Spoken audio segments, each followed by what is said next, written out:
Good afternoon, everyone, and welcome to Van Andel Institute's public lecture series, How VAI is Helping Schools Reinvent Teaching and Learning for 2022 and Beyond. I'm Steve Ozinga, Philanthropy Director here at Van Andel Institute, and I'm glad you can join us. Today, we will hear from our Chief Education Officer, Terra Tarango. Terra is a Director and Chief Education Officer at Van Andel Institute, where she oversees innovative student programming, game-changing professional development, and implementation of Blue Apple projects where teachers inspire students to make the world a better place. She is an accomplished advocate in the education industry with more than 20 years of experience in educational publishing and services. She's developed award-winning print and digital curriculum is an expert in instructional climate and culture. Terra has devoted her career to increasing curiosity, creativity, and critical thinking in the classroom. If you find yourself with questions during today's presentation, please submit them via the chat function or hold them at the end when we have a formal Q&A session. So now let's begin today's program. Please join me in welcoming Terra Tarango. Thanks so much, Steve, for that kind introduction. Always really great to hear from you, Steve, a great colleague and friend. And thank you all for joining us today. This is a topic I'm certainly passionate about, and I hope that it's something you have an interest in as well, and learning a little bit about what's going on in our schools right now, as well as what Van Andel Institute is doing about it. So I'll start by just going back a little bit in time. If you are from the Grand Rapids area, you no doubt know the Van Andel Institute, and you may know it well for its research, biomedical research. We have scientists from all over the world who come here to research things like Parkinson's disease and different cancers and epigenetics, right? Some amazing things happening in this beautiful building on the hill. And one of the things I think is really incredible is when Betty and Jay Van Andel founded the Van Andel Institute, they had the foresight to think, we're here to improve health and enhance lives. And we know that that isn't done just within one generation, right? It's going to take, passing that baton on to the next generation of scientists. And so from the get-go, there was always an education institute as well as the research institute. One second. So I like to think of these things working sort of in partnership together. The Research Institute is there, as I said, studying these incredible, findings in science that can really advance human health, but also preparing the next generation of scientists. How can we create the next generation of problem solvers to pick up the mantle? Because a lot of these scientists are working on problems that are going to take decades to solve and sometimes lifetimes, right? So we want to be able to have that group of children that we can pass this on to. So a little bit about me. Even though I talk fast, I'm actually from Texas. I'm born and raised there, Central Texas. And just to give you my journey education-wise, I spent a long time there working for Houghton Mifflin Harcourt. This is one of the nation's leading educational publishers. And there I really gained an understanding of curriculum and how to develop curriculum, particularly in the areas of social studies and English language arts. From there, I moved on to New Hampshire, quite a different place, a place that I love, is very dear to my heart. And there I was able to add in professionally this idea of not just curriculum, but professional development, how to actually train teachers or give, those skills and strategies to teachers for them to really develop the kind of classrooms that they want to develop and have that sort of instructional success that they want. And there, from a content perspective, I added in math. SDE was very well known for something called Singapore math at the time. So added a lot of this sort of inquiry-based math instruction into the things that I was learning about and passionate about. And then I had the opportunity about 5 years ago to come here to Michigan. And that's where I have some trouble with the clicker. It's possible for you guys to advance on the back end. Thank you. Was able to add in this idea of not just curriculum and not just professional development, but how to merge those together for more comprehensive support. And then super excited to really round out this mix of content by bringing the science expertise that is here at the Van Andel Institute. So that's just a little bit about my path as I have kind of gone from Texas to New Hampshire, here to Michigan, and I'm loving it here and the opportunity to really make a difference in education. But I'll also tell you where a lot of my passion for education comes from this lady right here. This is my mama. Isn't she cute? She's crazy. I'll tell you that right now, but she's my crazy. And she's crazy because she was a public school teacher for a good 50 years, probably. And I really point this out because I saw firsthand from an early age how hard it is to do this job. She was one of those teachers who would take students under her belt. I was an only child, and my siblings were really her students, right? On weekends, she'd be bringing them to the park with me. I'd be playing with them. We'd be going to their houses and all sorts of stuff. So she was that teacher, right? The teacher that you all want your kids to be a part of her classroom. But it took a toll. It's a very difficult job to do well. And I just point that out to say from a very early age, I had this understanding of how important this job is and this kind of feeling that such an important job shouldn't be so hard to do. So what I want to talk to you a little bit about with that background is how has the pandemic impacted our students and teachers, sort of where are we at now in the country as far as education is concerned, and then share with you a little bit about project-based learning, why we believe this is really the answer to the place that we're in education right now, what it actually is, so you can have some good conversations maybe with educators or with your friends or family at the dinner table about what project-based learning actually is. And then I also want to share with you a little bit about what we at VAI are doing to help transform teaching and learning in schools all across the country and the sort of impact that we're having. So if that's something that is of interest to you, we're going to have a great time over the next hour or so. And if that's not, you're not going to hurt my feelings. I get it. But it is a topic that I think does impact everyone. And I hope that you will learn something from it. As Steve mentioned, if you have questions along the way, we're all about creating curiosity. So stay curious. Think of questions as you go along. Feel free to pop those in the chat and we'll address them at the end. Or we'll also have a formal Q&A where you can ask questions at that point as well. Right. So how has the pandemic impacted our students in particular? So there's no question, there's lots of different data out there and you can find lots of different ways people have tried to slice and dice what actually is what some are calling the instructional loss or the learning loss or the gap, right? So no matter where you look, there definitely is some amount of deficit, right? So scores in reading and math, according to NWEA, are down from 2019 to 2021. You can see from this graph. They're down more in math than they are in reading, but across both subject areas, we are seeing that decline. Also, if you look at another way to look at it is how students are, the trajectory from fall to spring, and it's slower than in a typical year. So if we look at the trajectory of how many students that we think are going to be not proficient at the end of the spring, those numbers are higher in spring of 2021 than they were in fall of 2020. And the other one that's getting a lot of attention right now is not just the academic loss, but also this sort of impact that it has had on the mental health and the social emotional learning of our students. So you can see here, parents are reporting increases in mental health conditions and this kind of behavioral concerns. I have a fellow teacher who says, she was like, the kids are just straight up feral this year, right? They haven't been in normal school in 3 years, right? So there's a lot of issues that come from that maybe are outside of academics. And you can see the blue here is sort of post or during the pandemic or post. I guess we're not really quite post yet still, but during the pandemic versus the gray here is pre-pandemic. And you can see whether it's anxiety and depression or social withdrawal, self-isolation, lethargy, irrational fears rather. All those things are showing an increase sort of during this pandemic, and it makes sense, right? But I do want to point out there are some really positive things that have happened for students as well. There's no doubt that there are some gains. We were just doing a rehearsal yesterday, and one of our folks on this event had said, "My kids actually did really well during the pandemic," and that's a valid point. There are some kids who have really found their stride, whether it was in online learning or some of the things that we've been able to do in terms of one-on-one technology, maybe making better strides in the equitable distribution of technology. There are some really good benefits that have happened. But it has taken a toll. It's definitely been a difficult time for our students. What about teachers, right? You may have heard a little bit about this. It's all over the news. If we look at our teachers. There we go. So this is just a few of the headlines that are out there, right? And you've probably seen all of these, right? There's sub shortages. Teachers are feeling more stressed than ever. Talking about teachers needing therapy and should schools pay for it.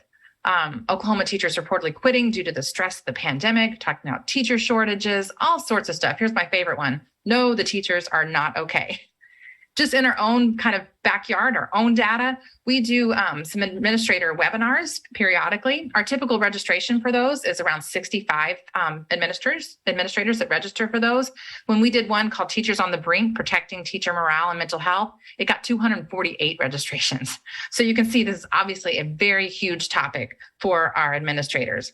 Here's another way to look at it. If you look at Reddit, kind of captured the number of times that teachers posted quitting or burned out since 2015. And you can see how this graph grows and grows, but particularly in 2022, look how it spikes, right? So the idea of quitting and being burned out is something our teachers are feeling in a very big way.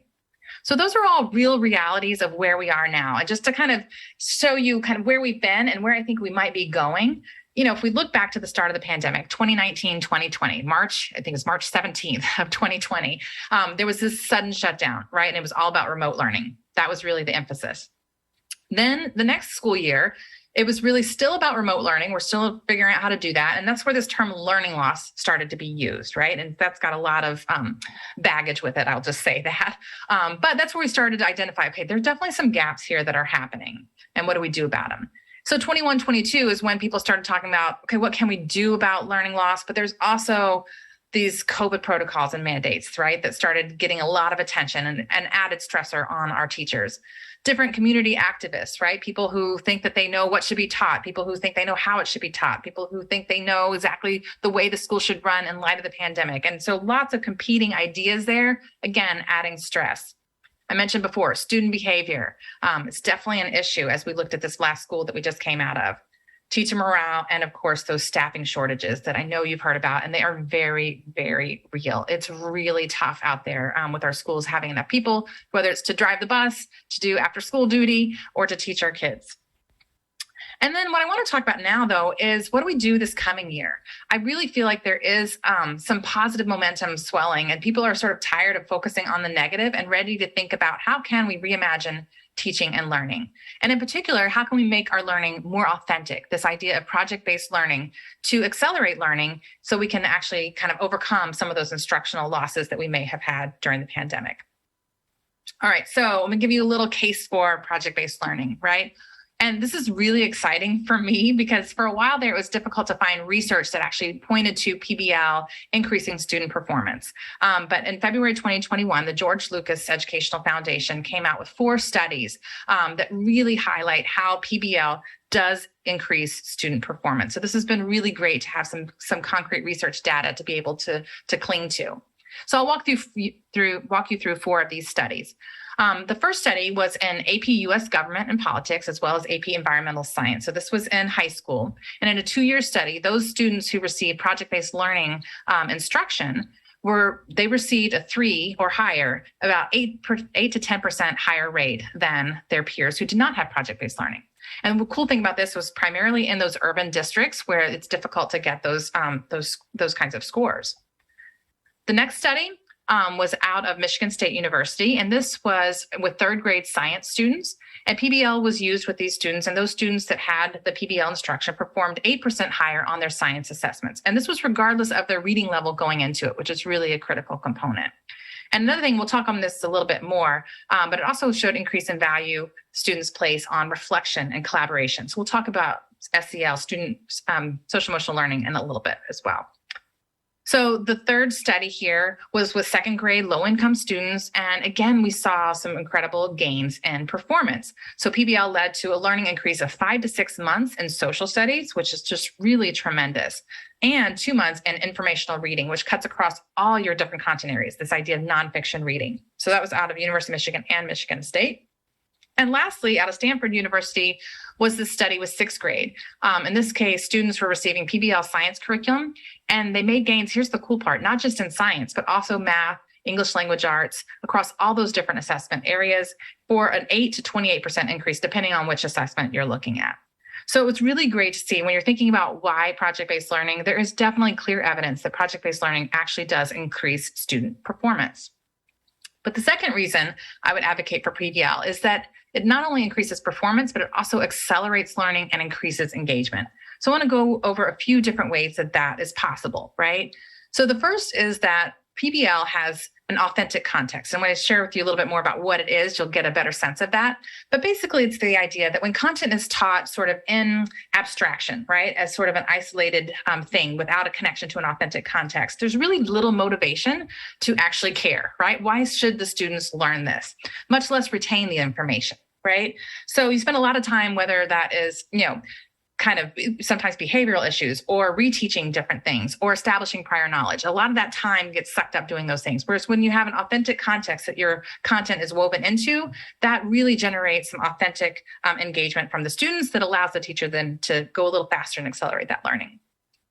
The second way that it accelerates learning is through the cross-curricular nature of it, right? So when we teach, concepts, there's a surprising number of concepts that we teach as educators in one context, and then we sort of reteach them. So take, for example, if you're looking at different comprehension strategies that reading teachers might teach, right? Things like cause and effect or making predictions, things like that you teach all the time. And then you go to science and you reteach these things, right? But it's the same skill. So when we can think of a larger project that we can have these sort of cross-curricular content areas across, that's definitely a great way to save some time. Another way to accelerate the learning and increase engagement is by having it be more student-driven. So you can get really bogged down as a teacher when you are the one responsible for driving every piece of the learning forward, right? So the more we can offload that onto the students and say, here's the project, and you drive your own path toward discovery, it enables you as a teacher to have more time to differentiate that instruction or to support where there's gaps and where there's needed extra attention, rather than all of that being, waiting on you as the teacher to drive each kind of step forward in that process. And last way is this idea of sustained inquiry. So when you teach content sort of one lesson at a time, let's say a student misses that day or is just having an off day, there's a gap. And now that instructional burden is on that teacher to fill that gap, right? When you have a sustained inquiry, something that's a project that's over a longer period of time, you have a lot more flexibility as to when and how you allocate your time instructionally. So in all those ways, it enables you to project-based learning to kind of cover more content in less time and to genuinely engage those students. So that's kind of a second reason for project-based learning. And when I talk with teachers and I think, when they say, how do you do this, right? This is the number one tip I give. And it really is to rethink the lesson planning process. So normally we would think, here's a typical lesson plan, right? I need to teach X. Let's say it's decimals. And how can I make it interesting and relevant? Well, it's kind of difficult, right? How do I make decimals interesting and relevant? If you flip that process in your head and say, what do my students find interesting and relevant? How can I connect decimals to that? You can always find a way, right? If we have something interesting, there's going to be something that you're timing. There's going to be something that you're collecting some math data on that you can do decimal work with, right? So just flipping that learning process is a great way to start this idea of moving toward project-based learning. Right. Sometimes I think if I talk too much, my screen goes blank. There we go. I want to give you an example of how this works. So one of our projects is called Moments to Remember. And in a project like this, the students actually are introduced to and become friends with a senior citizen in their community. They learn a little bit about that senior citizen's life, and they end up writing a biography that captures sort of the essence of this senior friend's life. So just to show you how you can accelerate learning with a project like that and cover lots more content than you can by teaching things individually, just think of different content you could attach to a project like this. And if you're an educator, you're probably already thinking of different ways, different content standards you could attach. But think about English language arts. You could look at what is the theme of this person's life, right? Was it love of family? Was it overcoming obstacles? You can sort of look at finding themes. Obviously, social studies, life in different eras comes to play really naturally here. But what about getting more creative? Things like math. This is kind of an early elementary example, maybe fourth grade or so. But you could look at the senior friend's life, their timeline, their life as a timeline. So maybe break that up into thirds or fifths, and you could work on equivalent fractions that way, right? Develop some number sense by using your senior friend's life. And then this is an example of how sometimes you got to get kind of creative. And not that you have to connect every content area to every project, but think about something like science. How would you connect science content to a project like this? Well, one of our colleagues had the idea to pair up our senior friends with their students that had the same birth month. So even though they were both born maybe 60 years apart, they were both born in January. And so they discovered through this process that the night sky looked the same when each of them were born. So they can talk about patterns of the night sky that way. Again, just finding those authentic connections. And then also, obviously, with a project like this, there's so much opportunity to build in connections to social and emotional learning, right? Those ideas of relationship skills, social awareness, and that sort of thing. And I could go on and on. This is just really to sort of prove the point that if you start with something that's interesting and engaging and relevant to the students, you can connect. You probably already are thinking of different ideas, different content standards that you could connect. Maybe you look at protecting Earth's natural resources and what did the Earth look like, when they were a child versus when our student is a child, right? All sorts of different contents you can connect. And that's one of the things that we love to do is work with teachers on figuring out what is the content you need to teach and how can we connect it into a project that is meaningful. And the third reason, so not only does PBL increase, performance, it also increases the ability to accelerate learning and drive that engagement, but also, as I mentioned before, develops those social emotional skills that are so important. I'll go back to that one study where they talked about how using project-based learning resulted in an increase in what students value in terms of reflection and collaboration. And those are the skills that you need to be a really great scientist. When we're talking about how to pass that mantle on to our next generation of scientists, that ability to reflect on an investigation and to collaborate with others is critical to that. So I want to show you a couple examples, more projects that we work on and how we do that, how we develop those social emotional learning skills. So this is a project we call the Dirty Truth. And in this project, the students are having to look at what does it take to sustain Earth and to kind of protect our planet versus, maybe I think that our planet is just doomed, right? Maybe we should be looking at colonizing Mars. And what would it take to actually do that and to grow, food on Mars and that sort of thing. So they end up creating a commercial for whichever of those causes they want to support and raise money for sustainable Earth practices or for space exploration. So in something like that, because they are, genuinely motivated to raise money for this cause that they're interested in and that they're learning about, they're having to work collaboratively in these more authentic ways. And in doing that, you're able to have those discussions about cultivating a positive group dynamics, right? Building those relationship skills, those social awareness that happens when you are collaborating together. Another example of how social emotional learning can be woven into PBL is this project. So we have one called Prevent the Spread, which is super timely. This is one where the students kind of learn what it takes they kind of do some investigations on which sort of disinfectants are better at preventing the spread of germs. And they end up creating a public service announcement to advocate for that particular disinfectant. But in doing this, they also have a part where they learn about vaccines and they learn about the story of Dr. Jenner, who tested the very first vaccine. And it's a pretty controversial move he made here, right? He had the best interest of mankind to create this vaccine, but he tested it on an innocent child, his gardener's son, without his consent, right? So it just brings up this ethical question for students to sort of grapple with and discuss in a safe space. How do they feel about that, right? How do we make responsible decisions as a community? What is my own self-awareness in terms of what I think is right and wrong? So things that when you have an authentic context for learning that keeps coming back to that then you're able to weave in, whether it's content or whether it's, a social emotional learning kind of opportunity to build that skill such as this.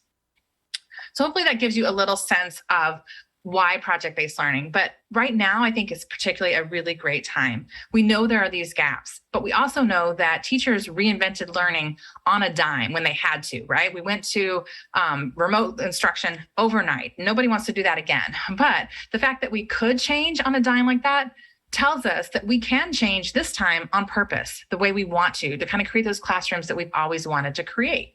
So we're looking for how can we not only bridge those gaps, but fundamentally reimagine teaching and learning in our schools and really think about what if schools could become these beacons of curiosity, creativity, and critical thinking.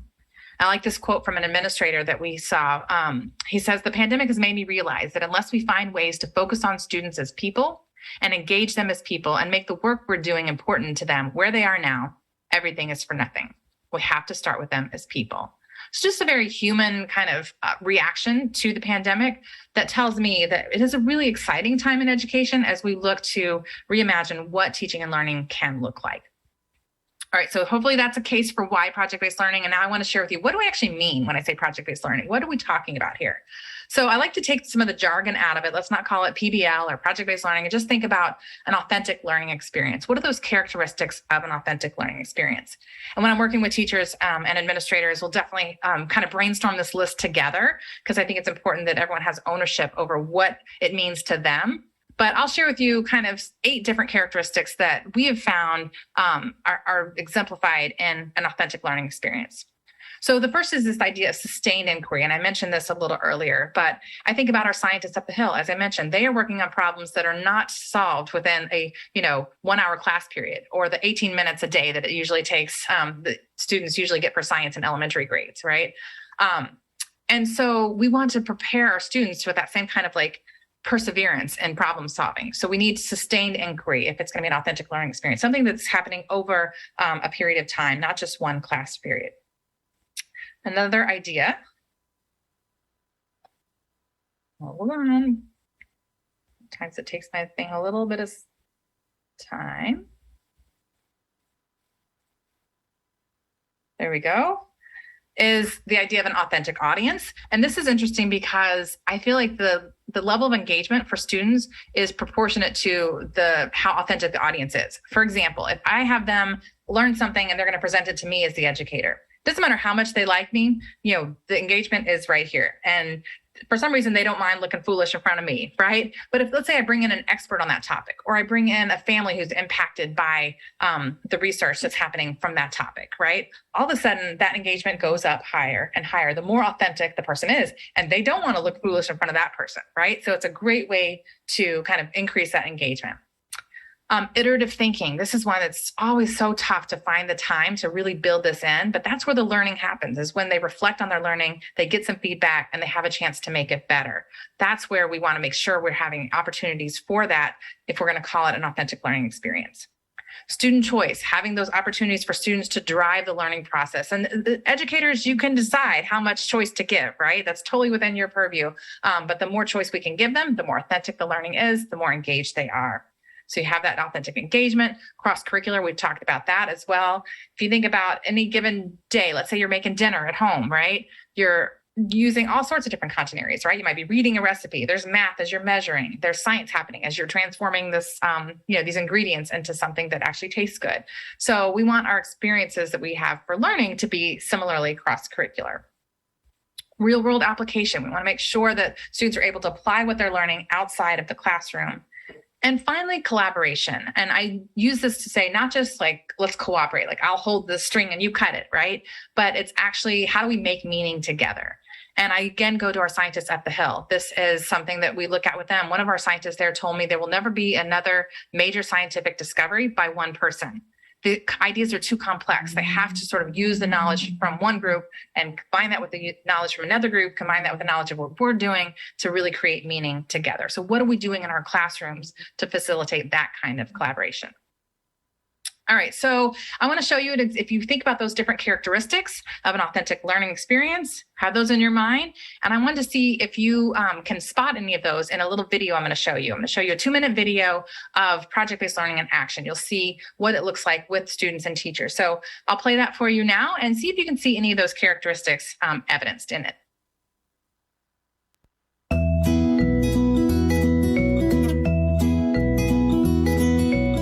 In Take a Stand, my kids were able to pick a topic, learn how to debate respectfully with each other, and then they were able to build a podcast and share that issue with other parents and people around the world. You have to get along with people that disagree with you to see if they have a better point.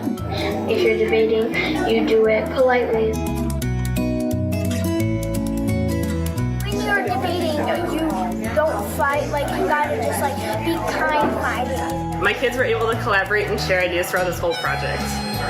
Sometimes she would be like, no, this is better, and I'd be like, why do you think that? And then we would kind of have a mini debate.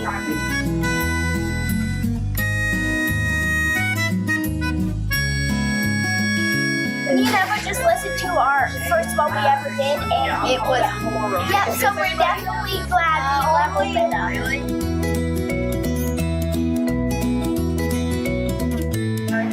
We think we should spray for EEE because 4 people have died and 10 people have been confirmed in Michigan to have the disease. Oops, shoot.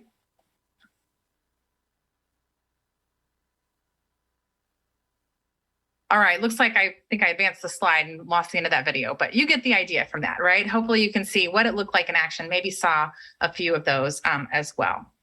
So now I want to play a little game with you, because sometimes we do projects or workshops with teachers. And one of the things I'm always amazed by is I always have teachers afterwards come up and say, you know what, I thought I was doing project-based learning, but I think I was just doing a project. And I don't mean to say that projects are bad in the classroom. They have an opportunity to build rapport, to kind of have a good time, to have some things that you bond over. It's great, right? But let's know, what are those characteristics of the authentic learning experience, to know what are we going for to decide whether this is just a project or project-based learning. So I'm going to put up a couple scenarios, and we're going to try to decide whether it is a project or a project-based learning unit. All right, let's see. All right, the first one is, after learning about nutrition, the students design and create their chef hats. All right, so this is an example of what I would call traditionally a project. And most people kind of can see this one. There's not a lot of those different characteristics that we just went through and maybe saw in the part of the video that you're able to see in there, but you can see it's just a project, right? Contrast that with students learn about nutrition, create healthy recipes, and then hold a family feast day with the community. Right? That's much more engaging for the students, much more purposeful. We're kind of taking that knowledge about nutrition and applying it, not just sort of doing a project, a culminating project at the end. All right, here's a little bit trickier one. Students investigate what it takes to preserve Earth and what it takes to live on Mars. They choose which cause they want to support and create a commercial to solicit donations for their selected cause. So this is a project I already mentioned to you, The Dirty Truth. So I would put this over here at project-based learning, but I'd like to say it's tricky because I contrast it with this. Students learn about all the planets and create a travel poster advertising the planet of their choice. Now, I'm not knocking any teachers who are doing, that's something a lot of teachers do. And it has elements, right? You're creating a travel poster or an advertisement, right? It has sort of a real world feel. But I would say when you contrast it with the idea of actually, raising money for one of these causes, I would say it's going to fall more in the project space. And I'll give you one more. Again, students learn about energy conservation and hold a poster session for parents to share what they've learned. So this one can kind of trip people up sometimes because you have, some stuff in there. They're having this poster session where they're explaining what they've learned to parents. So it's kind of taking it a little bit beyond the classroom. But I would say I'd put it over here, especially when you contrast it with something like this. Students conduct an energy audit of their school and they petition the school board to make changes based on their learning. They're actually able to go to the school board and say, we had this many LED lights, or that we could have this many replaced with LED lights, or this many leaky windows and that sort of thing. And I hope what teachers usually get out of this, maybe what you got out of this, is that it's not necessarily an on-off switch or a right-wrong, right? Project-based learning or project. It's kind of more of a continuum. And you start with where you are now, and you're doing some amazing things with your students, and just try to add in more and more of those authentic characteristics to have it be more of a project-based learning unit. All right, so now I'm going to share with you how VAI is actually helping schools make this transformation. And to do this, I'm going to enlist the help of some of our scientists, because I want to actually give it to you in the idea of how science instruction doesn't always match the way science is actually done. So I'll start by telling you, we are here as an educational institute to work with teachers and help them, whether it's through professional development or whether it's through instructional tools, to really create these classrooms, as we've mentioned, where curiosity, creativity, and critical thinking thrive all across the country, right? And so I want to show you why that's needed and show you how we're doing that, right? So one way that science instruction in schools doesn't necessarily match the way science actually happens is that oftentimes science in school is boring and book-based, right? You'll get a sheet like this, maybe to read online or maybe a worksheet to read. And if there is a hands-on application, it's something that you're just doing to kind of confirm what you've already learned about, right? So let's just imagine, what if that was the case for our research institute right here at Van Andel Institute? What if one of our scientists here, Dr. Shi Chen, what if she thought this way? She'd be thinking, well, I already know the answer from reading about it, but I'll just test it in the lab since I have nothing better to do, right? Which is, of course, not what she's doing. She's going in there to test a hypothesis that she doesn't know the answer to. So it's not boring and book-based, but rather it's hands-on and inquiry-based, right? That's what science actually looks like. And so we're trying to make that change in our schools as well. So here's an example of that. This is Mr. Losik's class, and they are taking samples of water and testing it for contaminants. And that allows them to learn what is in their water and what they can do to improve their water. Much more hands-on and inquiry-based. But I'll let Dr. Losik or Mr. Losik share that with you himself with a quick little video. My fourth graders just completed Blue Apple's What's in Your Water project. And let me tell you, this thing was amazingly engaging. I love that they didn't just learn about science, they got to be scientists. All right, so hopefully you see not boring and book-based, but hands-on and inquiry-based, matching a little bit more what our scientists actually do. I'll take you through a few more of these examples of how school instruction doesn't match what's happening with our own scientists. So oftentimes in schools, it is teacher directed. I mentioned this a little bit before, right? But the teacher is directing the entire learning process. So what if our scientists operated the same way? Here's Dr. Pospasilik. Is he saying, I'll just wait here until someone gives me an investigation plan? No, of course not, right? He's got to come up with his own investigation plan. And so we have to make sure our students are able to come up with their own plans as well. So here's an example of that. Our fifth grade students at Sibley Elementary, they created their own lesson plans to teach high school students. I think this is such a fun twist. Instead of having older students teach younger students, let's have younger students teach older students. It's a really great way to make sure that learning is student directed. And again, I'll let them tell you themselves with a short video. My favorite part of the project was like making it and then like having to plan it, and other teachers planning it, like us students. So you see there, we often think, oh, they won't want to do this, but they actually like the idea of, it wasn't our teachers doing it for us. We did it. We created this. That was one of her favorite parts, right? All right, the third idea, and this is so tragic to me, but sometimes in schools, we just feel like science is not for younger students. In the younger grades, particularly in primary grades, the focus is almost entirely on reading and math, as if those are somehow superior to science and social studies. So what if our own chief scientific officer had this to say? My parents should have trashed that chemistry set I got as a child. I wasn't ready for science. Well, we know that's not true because Dr. Jones has actually talked about the fact that this chemistry set he got as a child was something that inspired him to become a scientist, right? So again, we've got to switch that. Instead of it not being for younger students, it's got to be for all students. So I want to show you what that looks like. Sometimes it's hard to imagine, what does science instruction look like for kindergartners, right? Well, here's an example of some kids who they were looking at a problem in their school. They had all these wiggles and we needed to get them out. So they created what's called the wiggle way. And it may not look like there's a lot of science going on right from the video, right? It just looks like they're having fun. But if you think about it, they're also learning about pushes and pulls and engineering design. They're incorporating science alongside with the reading, writing, math, and social studies. So I'll show you a little bit about this just because it's too cute. You can't not see it. Hey, now can I show you mine? Yes, I want to see yours. Just a sec. Let's see the rest of the wiggle way. Oh, the spins and the crab walk. Oh, that is awesome. Just doesn't get much cuter than that, right? But again, they're solving an actual problem in their school at a kindergarten level, and they're using science to do it. The fourth way that science instruction doesn't always match the way science is actually done here at our own institute is that oftentimes, and this relates to the younger kids issue, but it's relegated to a very short amount of time. So teachers never seem to have time for science, particularly in the elementary grades. And if they do, it's usually relegated to one class period. So again, I look at what would that look like if our own scientists took this approach? Would they say, well, that's our 18 minutes of science for the day, time to stop working on curing Parkinson's?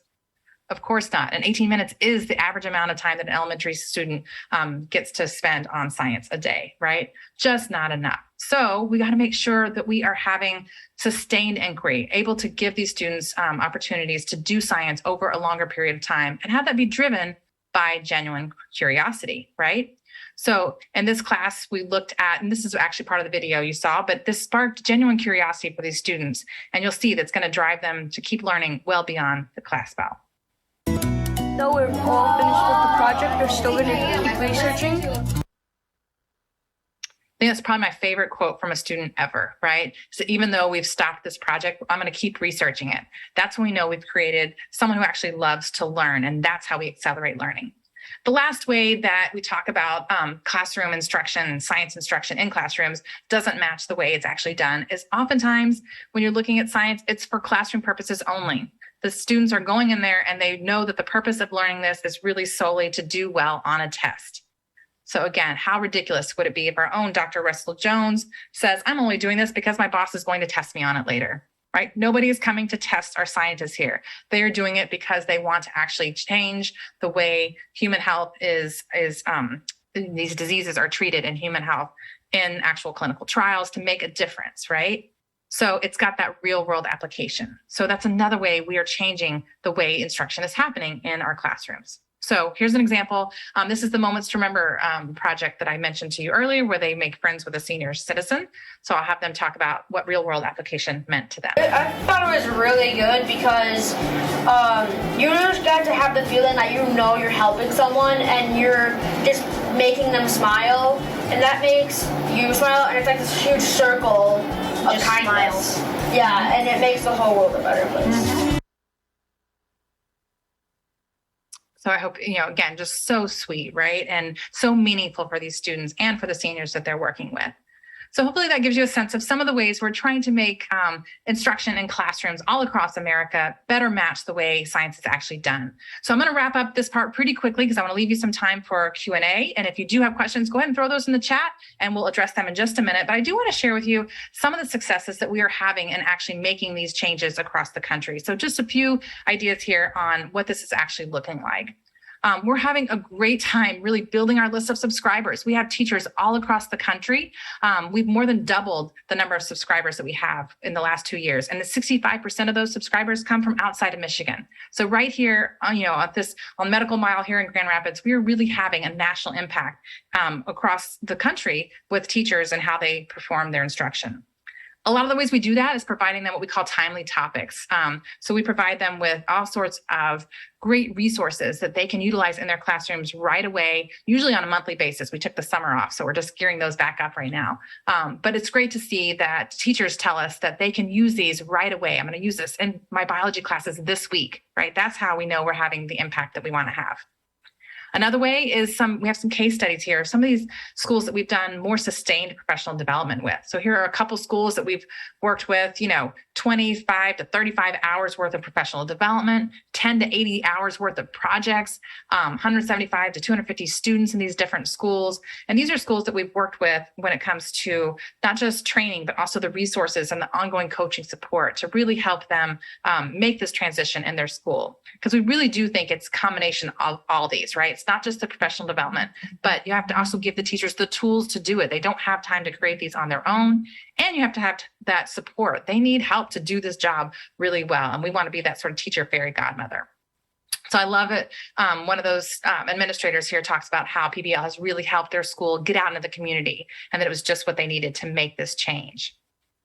Another one, we talk about these projects that I mentioned, Blue Apple Summer School. So we have really positioned, and you can see here, we've got a steady, round of these projects that go out 20 to 35 maybe per month. But this summer, late spring, we positioned it as an opportunity for summer schools since schools were looking to accelerate learning. And we just had tremendous success with that. Over 150 projects were utilized this summer from Van Andel Institute to accelerate learning in summer school. And you can see here, people are really finding it to be a help, whether that's in getting deeper learning, whether it's helping to make them think, whether it's saving them some time. They didn't have to recreate anything, right? These are the things that we're trying to do to help teachers do their job the way they want to do it. Lastly, summer camps. This has been super exciting for us to see. We started our camps in 2017. We had a little over 50 students. They continued to grow in 2018 and 2019. And then you can see the pandemic hit, 2020, 2021. We did do virtual summer camps, but we didn't get a ton of attendance to that. And when we came back in 2022, we weren't sure if everyone's going to be ready to come back with us. Well, they absolutely did. So we had more than 386 students register for camps this year. 165 are on wait lists. We had to double up at least 5 of our camps to kind of try to meet this demand. And a few of the things that our students are saying about it, so you can see our impact. I love that the student said, I learned that science can be fun, no matter the hard work or the difficulties or how many times we failed or even tried again. I learned that I love science. Or my favorite one, in school, nobody likes me. I'm the odd one. In this place, I belong. I belong here, right? So providing a place where students can really love to learn and find themselves in that learning. So I'll leave you with, this is probably the most cringy quote that I could put up here. So teachers, if you're watching, I apologize, but I like to put it up there because people still believe this, right? Those who can do, those who can't teach. This was in 1905. And I don't know why we haven't been able to rebut this, but I can't tell you enough. Hopefully this has changed your focus a little bit to see that doing this job well is hard and it's really important work. And that you'll see that George Bernard Shaw was wrong. I'm going to go with Aristotle, who says those that know do and those that understand teach. So we got to get that other narrative out of here and help people understand that teaching is really a valuable profession in our society. So lastly, I want to invite you to attend this for yourself. We have a great event coming up on August 10th, Wednesday of next week. So a week from today, from 4 to 7. It's completely free and it's downtown here at our Education Institute. And we're going to sample some of this great inquiry-based education. So it's family friendly, or you can just bring a few of your adult friends. There's going to be pizza. There's going to be adult beverages, lots of fun, but also we'll have some hands-on experiences that you can do and have a lot of fun with your friends and family. So I hope you'll join us there to see some of what we do in action for yourself. So thank you very much for your attention and for joining today. If you have any questions about education in general, what we do here at the Van Andel Institute, how teachers can improve what they're doing, what obstacles they face, whatever it is that might be on your mind, I'm happy to try to answer those. Great. Thank you, Tara. Thank you for that very informative presentation. I always learn quite a bit when I listen to that. Again, as Tara mentioned, please put questions in the chat function. Tara, one question I wanted to ask you was about collaboration and teamwork. You mentioned, discoveries may not ever be done solo again, but you really focus on teamwork within, your K through 12 students. Talk about why that's important, groups of 2, 3, or 4, or however that is, and the importance of everybody having a role to play. Yeah, I think it's so important. I mean, I'm not sure everyone on the call here, what job you do on a daily basis, but most likely you work with a team in some way, shape, or form. Right. And there's whether that's figuring out different roles and responsibilities and how to work together, whether that's actually, figuring out what's my piece of this that I need to learn and how to communicate it to someone else, or whether it's just simply that kind of social awareness and relationship skills. Being a part of a team is one of the most sought after skills for educators or employers in the 21st century. So we have to give our students opportunities to develop those skills. We can't just give them individual assignments and expect them to then go into the workforce and be able to operate in these teams. Yeah, so true. Let's talk about our customers. We deal with many schools, many stakeholders. Who are the Education Institute's customers? What schools do we serve and work with, and how does that work? Yeah, I'm glad you asked that because I think sometimes, want to make sure everyone knows we're, someone who's really open to all schools. I'd say about 80% of the schools we work with are public schools. About 20% are maybe private schools.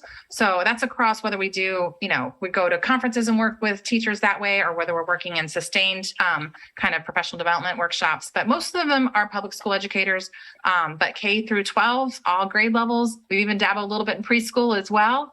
But really trying to help educators across the board do this really difficult job well.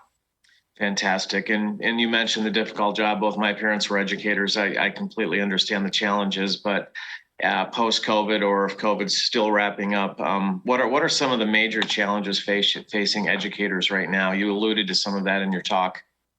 Yeah, I mean, I think when you talk to teachers, time is always going to be the biggest challenge, right? There's never enough time to get everything done. So finding ways to help teachers see where they can find sort of instructional economies, right? Whether it's let's teach cause and effect only once instead of both of those times, or whether let's have a broader context for learning that you can weave this multiple content areas into to help save time, because it really is too difficult of a job and there's never enough time, and those are real issues. So I think finding time is one, but the other thing, and I often talk about this with educators, sometimes we think we need more time, but what we really need is more energy.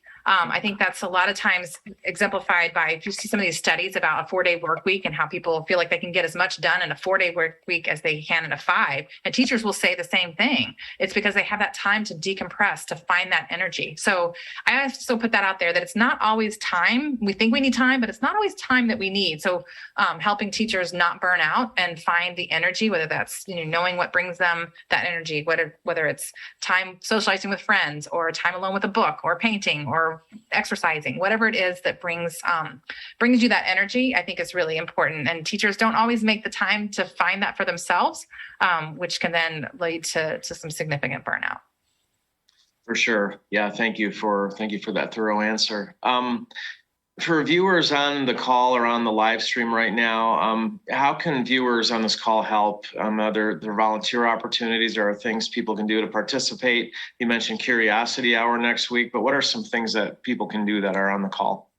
Well, one of the things, we're always just trying to get the word out and let teachers know that we have these free resources for them. We have all this stuff that's available. So if you know an educator in your life, let them know that the Van Andel Institute has a lot of great resources for them. So that would be the first thing I'd say. And then secondly, keep your eye out for different events. We have, like I said, like you mentioned as well, Curiosity Hour, things to come experience it for yourself. There's also Around the World in April is a great event that we have focused on the education group. So just keep your eyes peeled for what Van Andel is doing and help us spread the word to teachers and educators that you know that this is something that's available to them. Absolutely. And if anybody on the call is interested in visiting and touring the Education Institute, please feel free to reach out to us. info@vai.org, info@vai.org, and we'd love to accommodate you. I don't think there are any more questions. Terra, thank you for your presentation today. Thank you for all the work that you do with our educators, the teachers, the students, parents, and those types of things. Any parting words before we wrap up here? Oh, just again, thanks for your attention. And for if you are educators out here on this call, I appreciate you and thanks for all that you do. And if you're not, you know an educator, so show them some little appreciation. Hopefully this showed you how much work is involved with this tremendous job. Thank you so much, Terra. Thank you, everyone, for joining us today. Thank you, Terra, for your presentation. Also, thank you to Lauren Rasmussen for working behind the scenes on this project. I would like to thank all of you for taking the time out of your schedules to join us. I invite you to stay active and engaged with the great work happening at Van Andel Institute. Please visit our website at vai.org to check on the most up-to-date event calendar. And in the future, we'll have additional events virtually and in person. We hope to see you in person or virtually at a future event. So thank you once again for attending today and have a great afternoon. Thank you.